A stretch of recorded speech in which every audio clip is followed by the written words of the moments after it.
ইতিহাস গড়লেন মুশফিকুর রহিম। শেষ বয়সে এসে তিনি আবারও প্রমাণ করলেন ফর্মটা একটু এদিক সেদিক হতে পারে, তবু অন্তত তিনি ফুরিয়ে যাননি। এমন এক রেকর্ড করলেন যেটা শুধু বাংলাদেশে নয়, পৃথিবীর অন্য কারো নেই।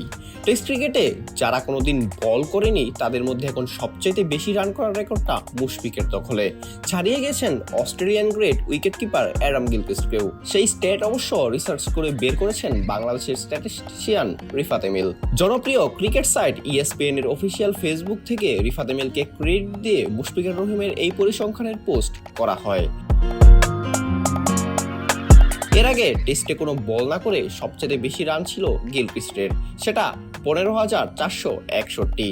মুশফিক আজ তাকে সারপাস করে ইতিমধ্যে পৌঁছে গেছেন 15,487 রানে। আপাতত চলছে লাঞ্চ ব্রেক এবং তিনি নট আউট হিসেবেই খেলে যাচ্ছেন ব্যক্তিগত 148 রানে। আজই সুযোগ আছে সেই 2013 সালের মেমোরি পুনরায় ফিরিয়ে এনে গলে ডাবল সেঞ্চুরি করার সুযোগটাও।